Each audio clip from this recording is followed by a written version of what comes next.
Hi, I'm Craig, one of the people behind the iControlPad project, and this video is just to talk about the evolution of the device and why we've gone with the design we've gone with, and why we got rid of older designs like this one.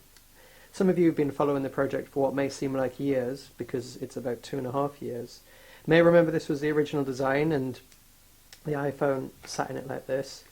And we didn't go away with it, and a lot of you thought we'd abandoned the project or the project was dead, but actually this design just doesn't work. It's a nasty way of doing it. You end up with quite poor controls.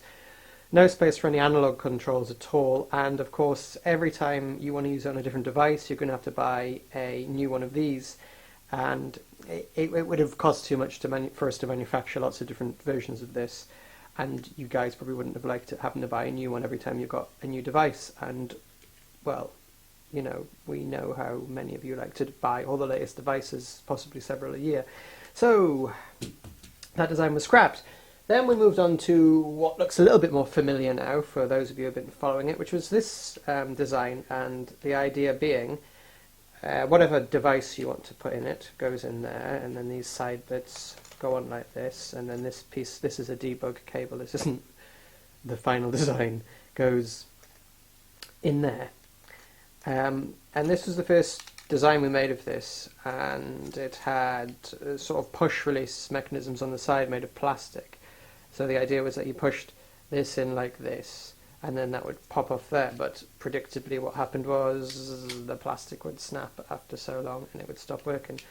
So then we moved on to what is now the final design, which some of you may have seen on the internet in the last few days, or if you're watching this video years from now, years ago, which is this, which has a more final cable on, but still a debug cable, and this works in quite a different way, a lot easier way. You just it's done sort of, I suppose, with springs would be the easiest way to explain it.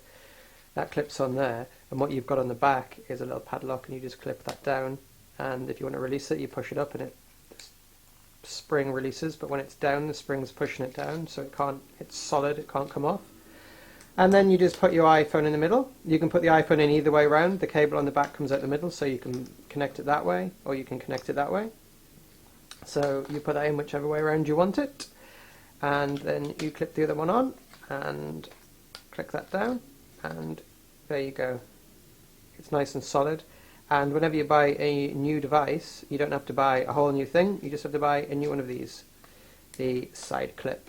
And we're going to make one to suit not just iPhones, but most popular phones which have the screen-based system, we're going to make side clips for, and the device will just work in it. So you'll be able to turn most popular phones into one of these, and have real analog, digital, and shoulder button controls.